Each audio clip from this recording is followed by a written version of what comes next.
And welcome everybody once again to the 224th episode of the Minnesota Outdoor Skills and Stewardship Series. My name is Benji Kohn, the Mentor Network Coordinator for the DNR. I'm joined today by Paul Burr, our Acting Big Game Program Coordinator, to give us some deer hunting updates for the 2025 season. And then Grace is going to join us towards the end. She's got a really cool program that we love to highlight about all the deer hunters, about getting out there and putting some trail cameras on your gut piles so we can see how those are being used in the natural environment. So Grace is going to join us a little bit later to talk about that. I think with that, Paul, I will turn it over to you and let you get started. All right. Thank you, Benji, very much. As Benji said, I am Paul Burr. I'm the Acting Big Game Program Coordinator for the state. With the Big Game Program in Minnesota, we are in charge of regulatory and bag limits and things like that when it comes to hunting in Minnesota, specifically with deer. So, a little bit of an agenda for today. I'm going to go into a quick recap of how last season went for deer hunting. Then we're going to go into some details and looking ahead for the 2025 season. Then discuss a little bit more in detail why we hunt and the importance of hunting. And then Benji's going to jump on and talk about some youth deer hunting opportunities in the state of Minnesota. And then, as Benji said, Grace will come on from the University of Minnesota to highlight the offal study or the gut pile study. So, looking at 2024 deer harvest, so last year, this table here shows the numbers broken down for 2023 and 2024 and the percent change. As you can see, we had a little bit of a bump in the number of total hunters, so a 0.5% increase. Pretty substantial bump in the number of bucks harvested, so 17% increase. Unfortunately, we did see a decrease in the number of antlerless deer harvested, so a 4% decrease there. But total, looking at all harvest in Minnesota, we did increase by about 8% compared to 2023. A little bit of context and how this kind of fits into the history of hunting in Minnesota. Going all the way back to 1918, as you can see, it's been a pretty dynamic hunting season. You know, in the early 1900s, those gray bars show deer harvest, and you can see many years there was no harvest. So we actually had closed season quite frequently just because of the lack of deer. So totally different than what we kind of experience today, at least in most of Minnesota. So it's important to kind of keep that in mind. It's very dynamic. It's changed a lot. It all depends on hunter numbers, the quality and quantity of habitat, hunting conditions, for example, weather. Bag limits is a big one. If we're more restrictive with our bag limits, fewer deer tend to be harvested. Predators as well, and then also just hunter attitudes. You know, how many hunters are out there, but also what they're targeting. We've seen a shift from targeting of any deer or antlerless deer to more focused on bucks. But a big one is winter severity, and I'll touch on that here in a second. But again, just pointing out, this was last year's harvest, so a bump up from the previous year. But overall, kind of, if you look at the last 10 years or so, kind of right there in the middle. So I mentioned winter severity. We use Winter Severity Index, WSI. There's a great Moss talk on that last year that we'll drop in the chat. Goes into a lot more detail, but in a nutshell, winter severity is measured based on the temperature and also snow depth. So the colder it is, the more snow there is, the greater the impact on deer survival and recruitment. So it's been shown time and time again that if there are back-to-back or consecutive severe winters, it does have a pretty detrimental impact on the deer population, and we tend to see that in harvest as well. But vice versa, if you have a mild winter, or at least a couple mild winters in a row, we tend to see a bump in deer population as well. So 2021 and 22, overall pretty severe. Basically, the darker the color, the more severe the winter is. So specifically in northern Minnesota. But 2023, we saw one of the most mild winters that Minnesota has seen in a long time. And we did see a bump in harvest this last year. And on a positive note, this last winter also was very, very mild, with the exception of the very far northeast tip of the arrowhead. Overall, very, very mild, which also we hope bodes well for the deer population, and we hope to see a continued increase in harvest as well. So how does that play out into this year's bag limits? So if you're unfamiliar, we manage hunting using deer permit areas, and those are the shapes that you see there on the left. There's about 130 in total, and each one of those has a designated bag limit. Now, how we determine the bag limit or the number of deer and types of deer that can be taken was also included in another MOS talk, MOS 179 last year, so a lot more detail in that talk. So I'll just kind of describe what the bag limits look like this year. First, we have 11 deer permit areas or DPAs that are bucks only. So these areas, hunters can only take one deer and it has to be a buck, with some exceptions, but it has to be a buck, and that is because we're trying to protect the female deer, trying to regrow that population. Antlerless lottery areas, we have 37 DPAs there. These are areas where if you want to take an antlerless deer, you have to actually win the lottery. Again, we're offering limited antlerless take to try to still bump up the population, protect the females. And then we have either sex, which again is one deer limit. However, a hunter can choose between a buck or an antlerless deer. So a little less protection on the females in those areas. And we have 22 DPAs of those. Then we have our 2 deer limits with 20, 3 deer limits with 32, and 5 deer limits with 8. These tend to be areas that have deer populations that are over goal. So we're a little bit more liberal with the number of deer we allow hunters to take, including antlerless deer, to try to reduce the population in those cases. So how does this stack up to the year before? Well, overall, there's increased opportunity for harvest. 25 DPAs there in green have increased bag limits. We had none increase last year. Again, kind of a factor because of that very, very mild winter. 2 DPAs actually decreased slightly, where 31 decreased last year. So going in the right direction. And then the majority, 103, stayed the same as 2024. And that's kind of that tan color. So this is how the 2025 deer season shakes out. Archery actually opens in just a few days. So it's the longest season we have for deer hunters. Goes through December 31st. We also have the statewide firearms season beginning November 8th, and then the late Southeast firearms beginning the 22nd.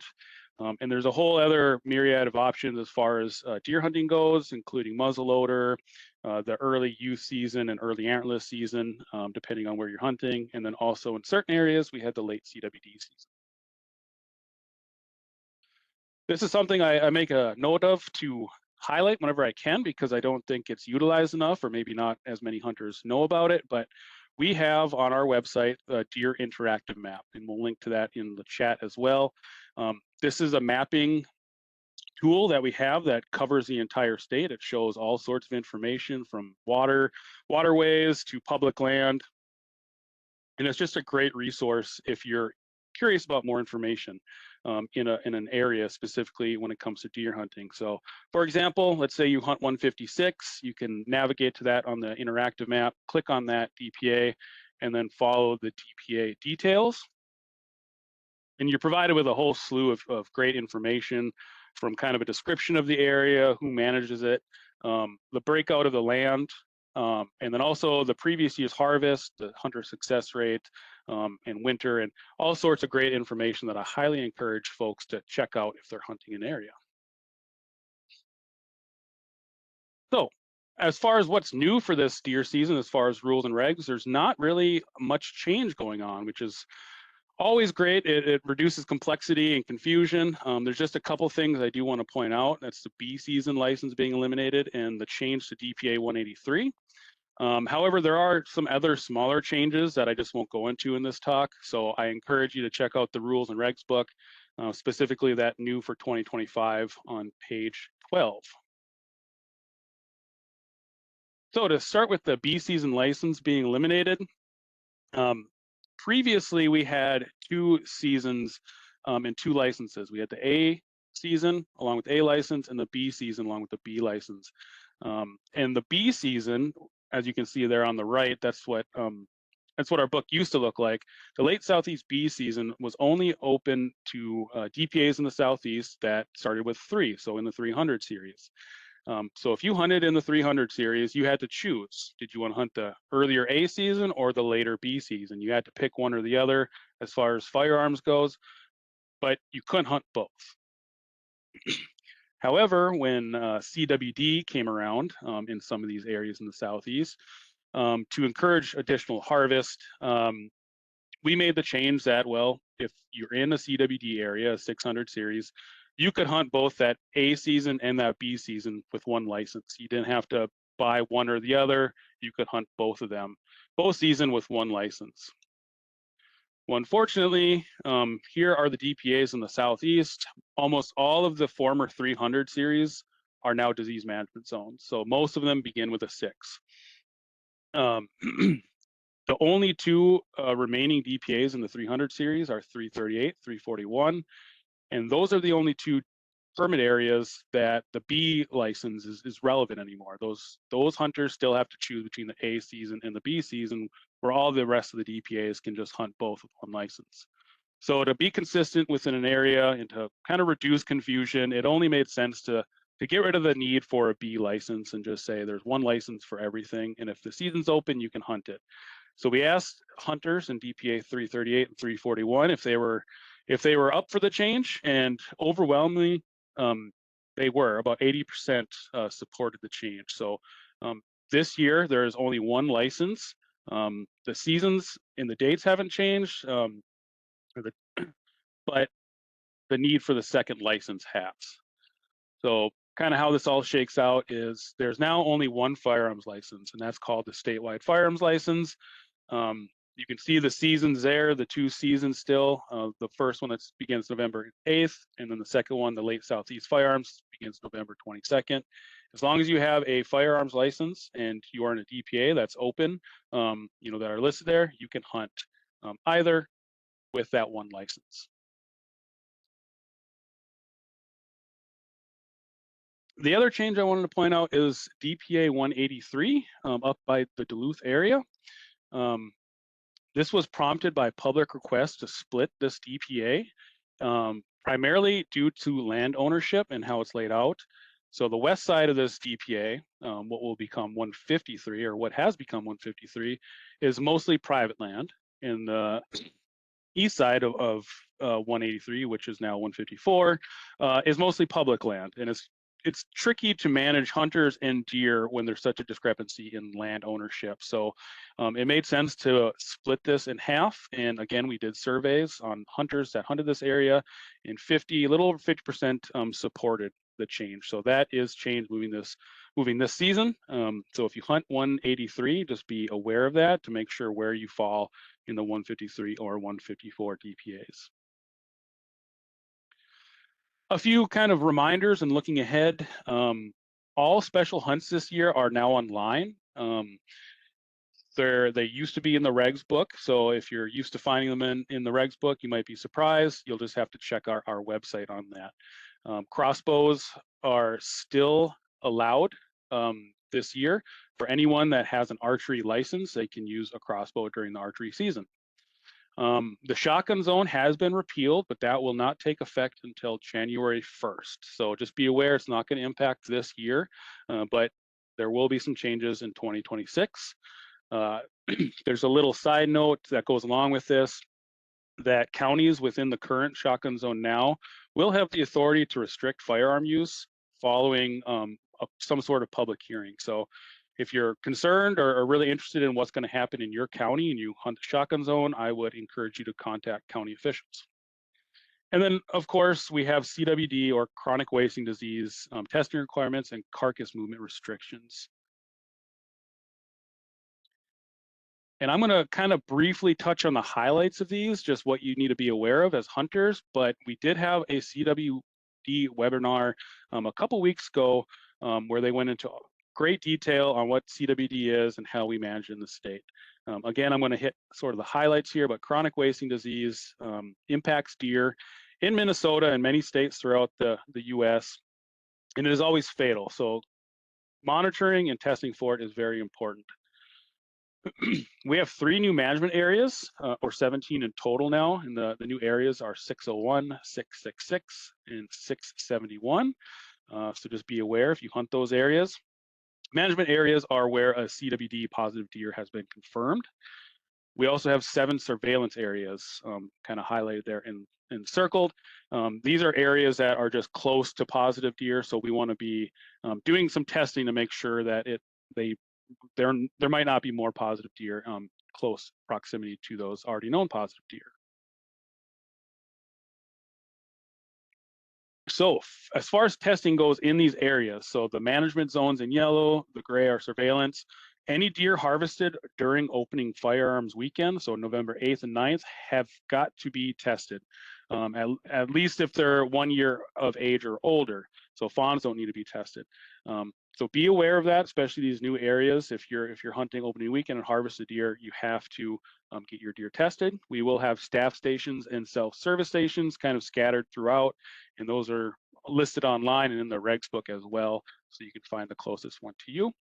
However, if you don't hunt in one of these areas, or it's not opening weekend and you're interested in getting your deer tested, which I highly recommend, we have a variety of other options. We have our partner sampling program, which is a number of businesses kind of throughout the state, a lot of taxidermists, and we have a list online. If you call up, they've agreed to take samples for the DNR and send them to us. We also have local DNR offices scattered throughout the whole Minnesota, and the map there on the right shows all those offices. Call those up, find the number online, and they'll be happy to take a sample for you as well. And then finally, we have our CWD mail-in sampling kits. These can be requested online, and I think we'll throw a CWD testing link in our chat. But you can request a mail-in kit. You just put your name and address, and we'll send you one. It has everything you need to take a sample, except for a sharp knife, and then send it to us. And it also has very detailed instructions. So a great way to kind of do it yourself at home too. And then I wanted to discuss carcass movement restrictions.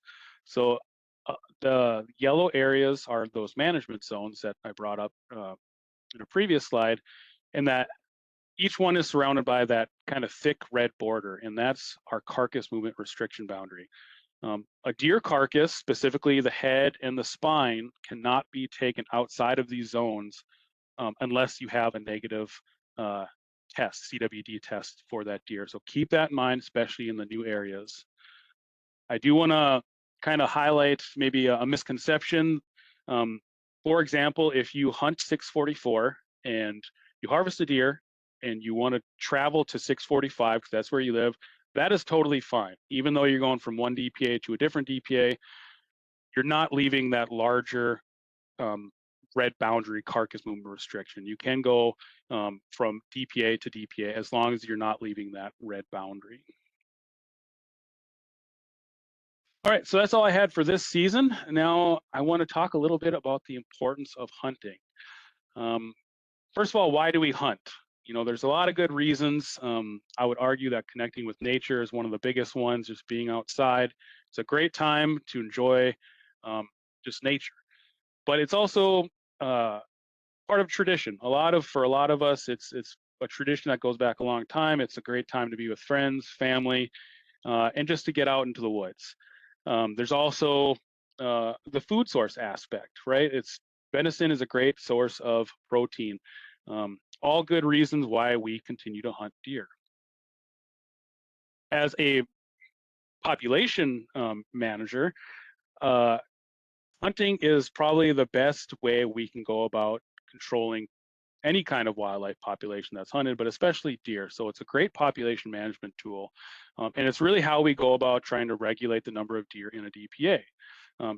Specifically in areas that lack natural predators, and maybe humans are the only predators for adult deer, or if natural food is limiting force and there's too many deer, again, humans as hunters are a great way to be a population management tool.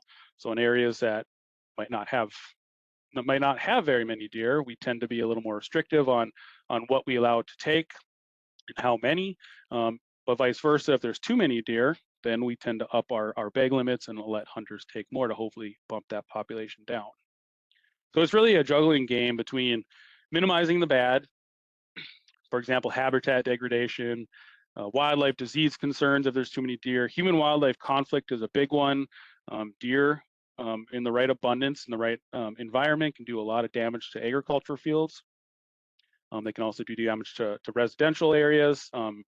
Vehicle-struck deer is a huge one from a safety concern and from financial concern. So all things we're trying to minimize and we use hunting for.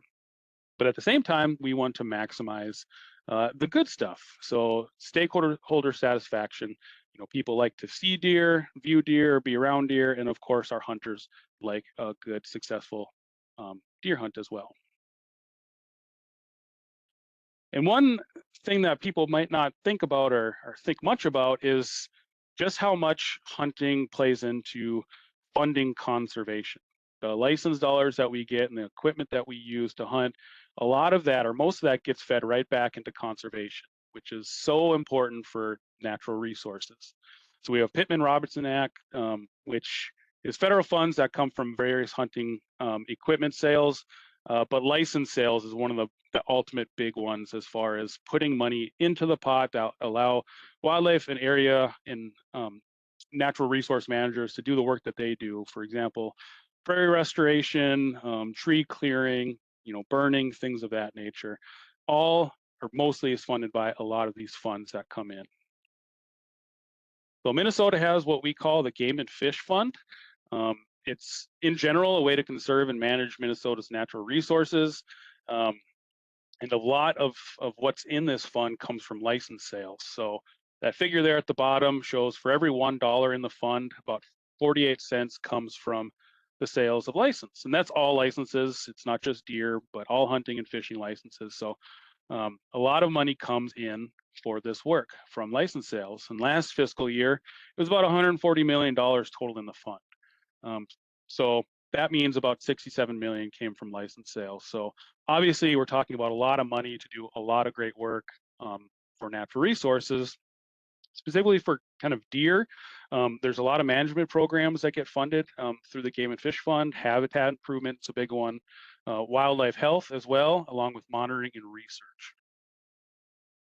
Now, unfortunately, license sales are kind of decreasing over the last 15 years. We've seen about a 9 to 12% decrease in license sales for deer hunters. And we're not alone in that. Minnesota's not alone. Many other states have seen a same or similar decrease in license sales, unfortunately. For Minnesota in that time frame, that means about 50 to 70,000 licenses lost, which can be up to $2.5 million that would otherwise go to natural resource and conservation work. So why is this happening? Why are we seeing fewer and fewer hunters? One of the big ones is hunters are aging out. And that's just a term we use to say, as hunters get older and kind of retire from the sport, there's nobody coming behind them. There's no recruitment from the younger generations. This graph here shows the number of licensed buyers broken up to male on the left and female on the right, and their hunter age. In that those darker bars in the background are from 2014, and then the bars with just a black outline are from 2024. So there's a 10-year gap there. And as you can see, between that 10 years, those peaks have shifted over basically 10 years and they've gotten a lot smaller, but we're not really seeing a peak follow behind it. So again, that's just highlighting that hunters are aging out of the sport. There's a lot of other reasons, that younger generations aren't following behind in joining hunting, including urbanization, competing interests and time. Cost of hunting can be a big one. Cultural shifts is likely a big one as well. Land access, and frankly, it seems like a lot of people just don't eat deer meat anymore and don't really need that extra protein. But it's very important that we keep trying to promote younger generation youth hunters into the sport so we can keep getting that revenue and we keep doing our conservation, enjoying the tradition of deer hunting. So to kind of help with this, we have youth license and youth seasons. As far as youth license goes, we have since 2003 have offered a youth license for hunters that are between 10 and 17. This is just a low cost or no cost way to get into the sport and hopefully promote recruitment. However, as you can see by that graph, unfortunately, we've also seen a kind of a decrease in youth participation as well. It's been about a 2% decrease since 2023 and a 12% decrease since 2020. Again, I mentioned no or low cost. So today, if a youth hunter between the ages of 10 and 12 want to go deer hunting, the license is totally free. And then when they're age 13 to 17, it's only $5 compared to a regular license, which is, I believe, $34. So a very cheap way to get them into the sport. We also have a youth season, a special standalone youth season that began in 2010. Youth hunters have always kind of had special opportunities throughout the state in the form of special hunts, but we actually began a special youth season again to promote or encourage participation beginning in 2010. And 9 years later in 2019, this was actually expanded to statewide. So anywhere in the state, there's a special youth season that are just set aside for those youth hunters. We did a lot of public input on making this youth-wide, statewide, and overwhelmingly we got support. 53 supported, only 23% opposed. So hopefully I'm kind of hitting home how important and why we care about hunting, especially recruiting younger generations. And now Benji's going to jump on to kind of go into more detail about what this youth hunting opportunities are all about in Minnesota. Yeah, Paul, thanks for putting all that together. I really appreciate it. Yeah, I work in the mentor coordinating role. I guess my role as a DNR person is to kind of get more people involved in hunting, not necessarily youth, but also adult hunters. There's a large population out there that didn't have this opportunity when they were youth, and now maybe they've gone through life and they've been to college and they have jobs and maybe they're starting a family of their own and they're like, I never had an opportunity to hunt, so how do I learn how to do it? So we have a lot of opportunities for that also in our adult learn to hunt programs. But the youth opportunities, in 2019, we decided to have a statewide youth hunt. So October 16th to 19th, it coincides with MEA weekend. So all the parents out there know MEA weekend gets to be a long week for you because your kids are home. I think it's an extra Thursday, Friday that week. So you get a 4-day weekend. It's a good time to get out of town if you want, or get out hunting. It's a youth weekend. So get out there, take a kid hunting.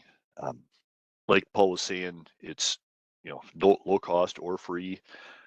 Youth that have the free license, the 10 to 13-year-olds must be accompanied by an adult. If you're 12 or older, you have to have your firearm safety certificate or an apprentice hunter validation. So there are some requirements with that. So visit our websites on that. All the other requirements kind of stay the same with, blazed orange, the early entry season, all that stuff. All those rules are laid out in the regulations book. So it's a great way to get out there. Now with crossbows too, you can bring your youth out and they can use crossbows during the youth hunt. So go to the next slide there.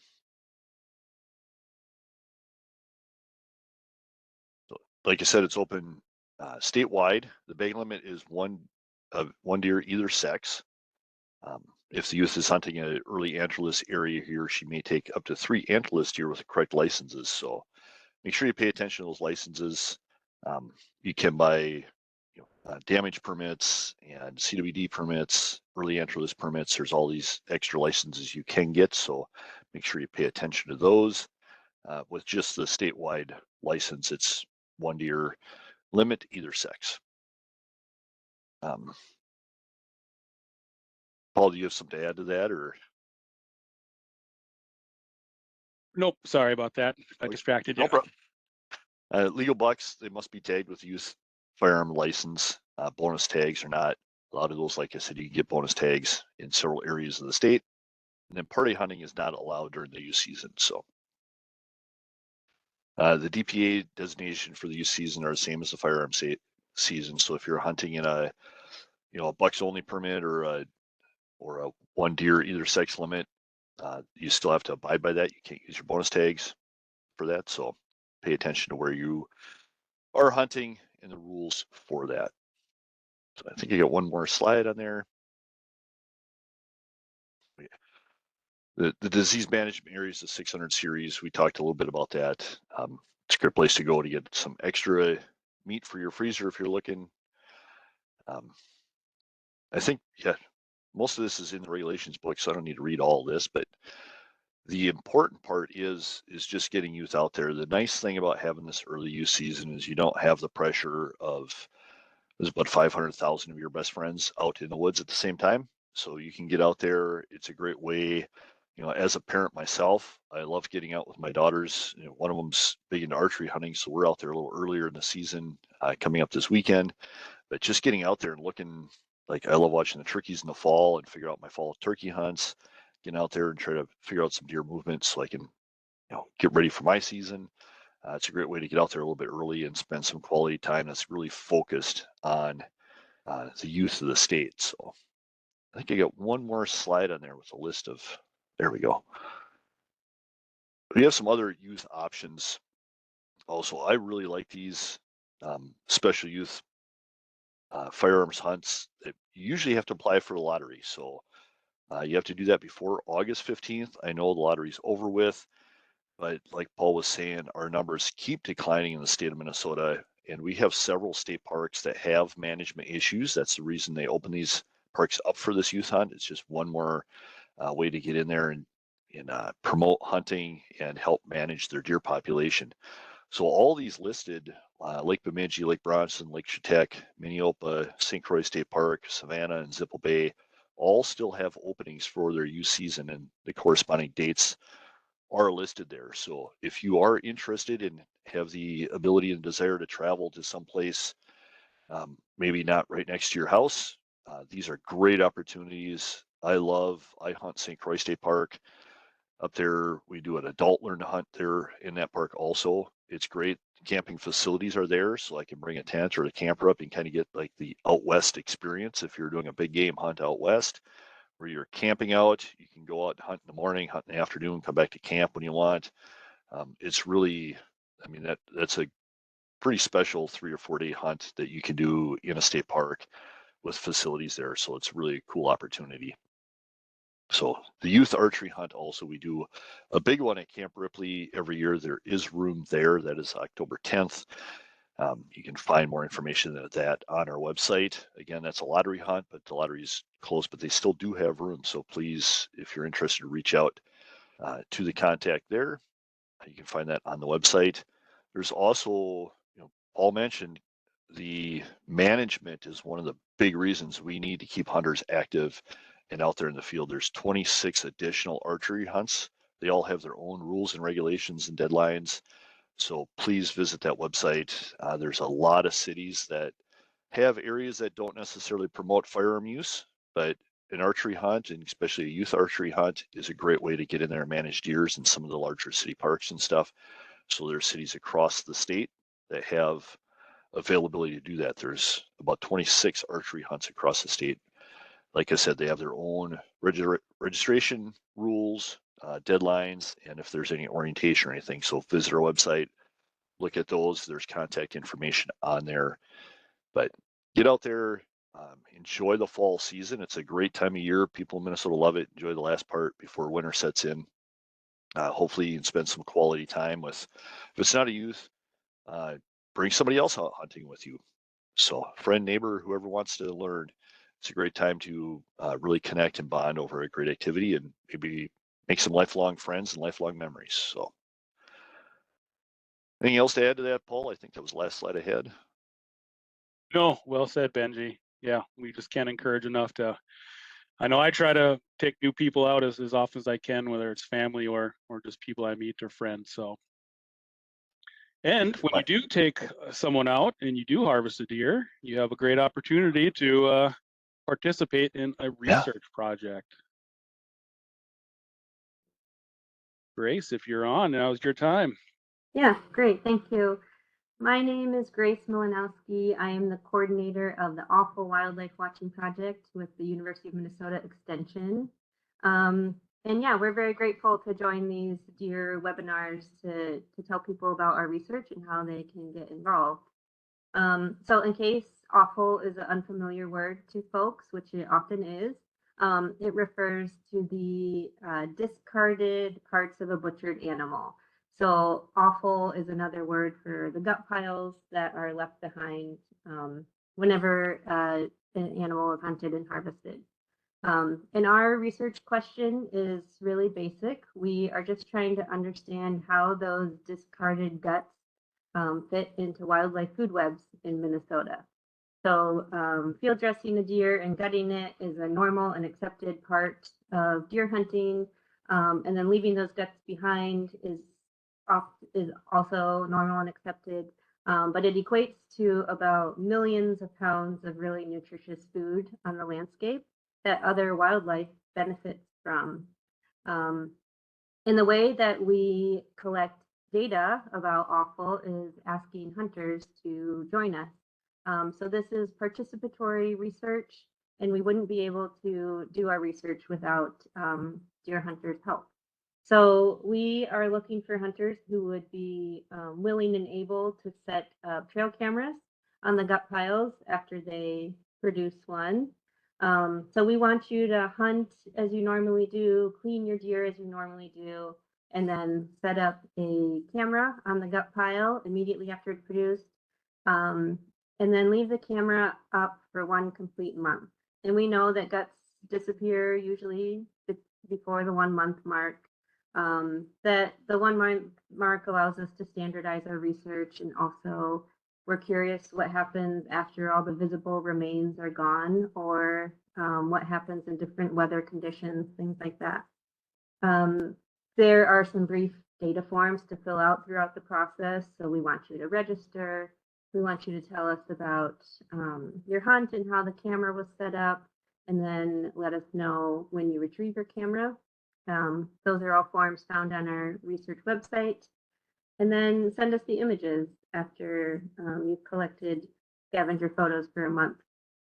When we have a photo of the wildlife and a timestamp and the GPS coordinates of your gut pile, we can do all kinds of interesting analysis of how scavengers are eating guts in Minnesota. I'll also mention that we have cameras to loan out. So this is a great opportunity to let kids get some experience using trail cameras. We mail them out to participants, and we cover the shipping both ways. And the cameras are all programmed and ready to go. You just have to set it up for a good view of a gut pile and turn it on. And then you can drop it in the mail, and we'll upload your images for you. And then the other part of our research is that we post all of the photos on an online platform called Zooniverse. And people from all over the world can log on there and help us identify and classify what's happening in the images. And that's how we turn photos into quantifiable data that we can analyze. So that's another way to help us with our research. If you're not out hunting, you can check out all the cool images that we have collected and help us know what's happening in those. So you can register to join us at our website on the bottom there, or use the QR code on your screen. It's awful.umn.edu. And there's a big button that says participate as a hunter. And you can also find links to our Zooniverse page and all the ways that you can contact us on our website too. Well, thanks, Grace. I did have a question for you, Grace, when you were talking. I know a lot of other studies that use trail cameras are starting to get more into like AI and image recognition that way. Have you guys dabbled in that at all, or are you sticking just to the citizen science part? We know that humans are still better at it. So there is, yeah, I know it's on the forefront. People are working on it, but the machine learning hasn't beat humans yet. So Zooniverse is really cool in that it allows us to have 10 different people look at each image. So then we get a consensus of what for sure is happening. Trail camera images are sometimes hard to decipher what you capture depending on, like certain weather conditions or light conditions. So that's great that usually we don't have a lot of unknowns that come out of that. Makes sense. And I just wanted to throw the big game program email. If you have questions specifically related to big game or the deer hunting season, we're happy to take them. Your local area wildlife office is always going to kind of be the experts for that area, but in general, if you have wildlife questions or deer specific questions, there is a big game program email. Great. Thank you to both of you for joining us today and talking about this. It's especially getting more people involved is a passion of mine. So we'll share as much of this as we can. And deer hunting it's changed a lot over the years. I was right after I started the DNR, one of my jobs was to clean out some stuff downstairs in the basement. And I found a box of old regulations, and the hunting regulations from the year I was born was a 2-page pamphlet. And you look at them now and there's, for good reason, there's more people, there's better management styles and all the stuff that's come along with that. But getting people out there and involved is fantastic, and keeping them engaged in the sport. So we have a couple questions coming in. Madeline, can we deploy the cameras at state parks as part of the special hunts? That's a great question, Madeline. We do have some special hunts at state parks. And if you do that, you do have to clarify that with the park manager so that they know where the camera is. And it can't be obviously in a place that is right along a trail or something like that, because it's going to fill up with a bunch of pictures of people's feet. So I don't know if you have anything to add to that, Grace, and your... Yeah, I do. We are partnering with quite a few state parks to get permits to use the cameras. As you mentioned, there are regulations about leaving a camera overnight in public land. So I would say if people are interested, if they know they're going to participate in a special hunt and want to help join us in our research, get in touch with us and we'll let you know if we're partnering with one of those parks where you can set up a camera. We'd love to have that help. Right.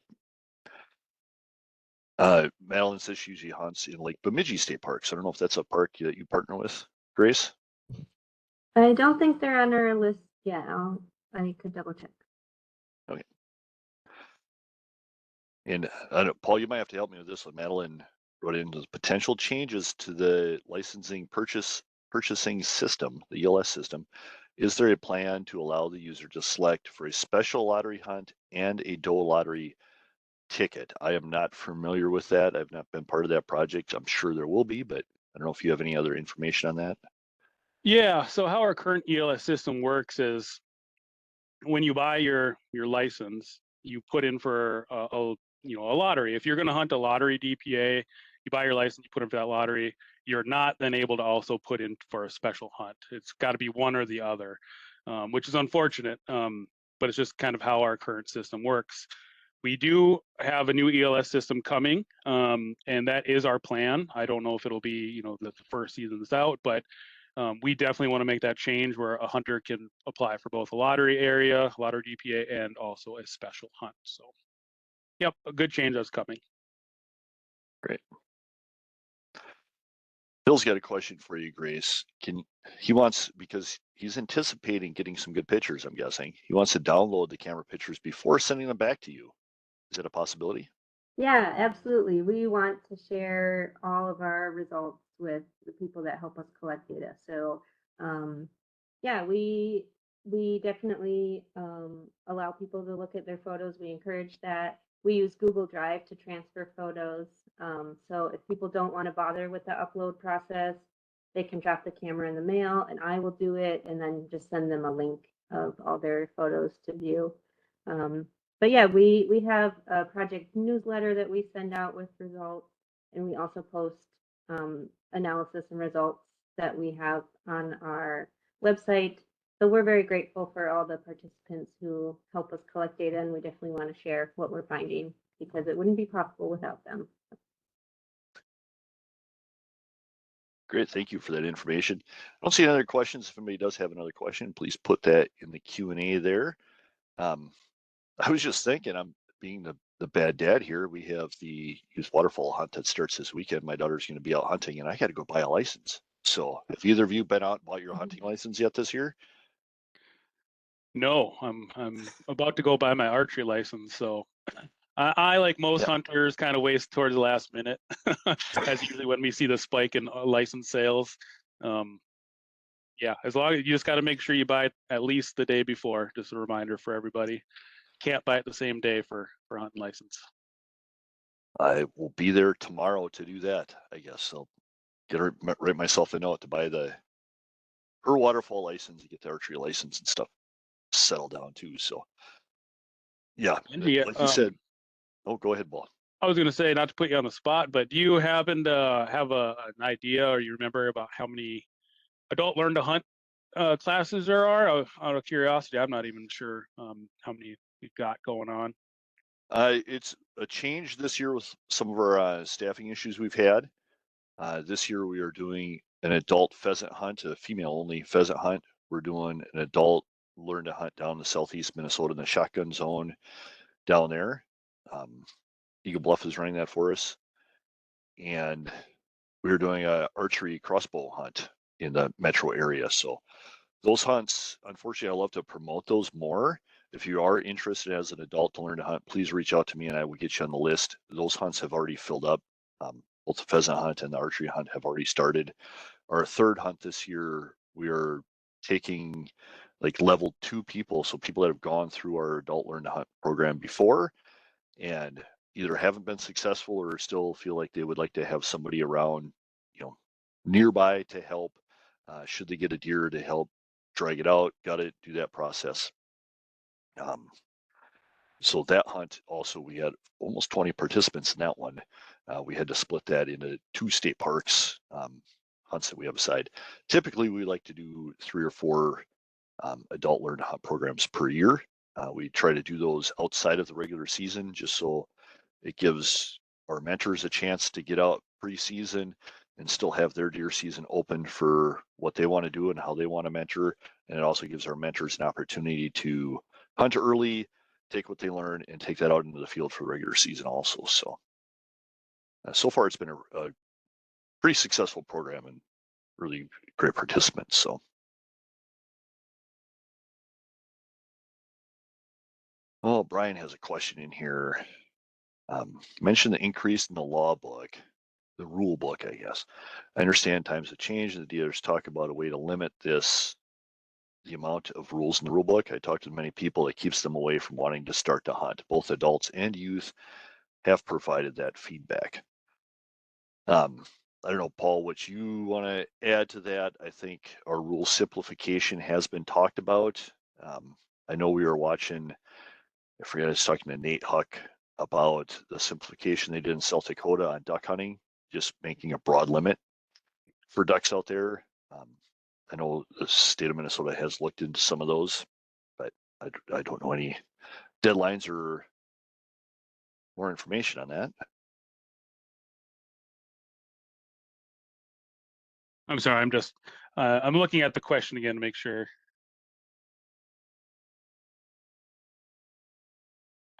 I guess, are we talking specifically just about the complexity of our rule book? That's what I was getting at, probably the complexity piece of that. Which I agree with. Luckily, and I'm happy about this, we have just started kind of a revamp of our rule book. So this first year, like I mentioned, the special hunts are online now, and that's part of kind of reducing the bulkiness of the book. But there's a multi-stage process that's going to take a couple years on whittling down kind of the inconsistencies or maybe things that are said a couple times in the book to simplify it. We're always trying to simplify rules and regs. Like we got rid of the bee season license for that reason. So, and then eventually we will have the waterfowl combined with the hunting regs as well, so it'll be one book, so one less thing to worry about. Turkey hunting is also included in the regs book now as well. So we are cognizant of this in the complexity of our rules and regs, and just kind of the length of our regs book. So we are slowly chipping away at it, but appreciate the observation there.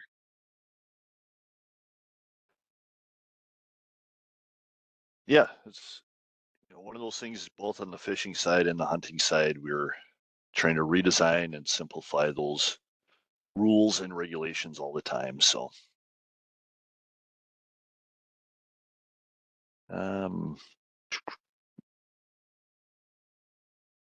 yes, he did confirm the complexity and the amount of rules. So I don't see any other questions in there.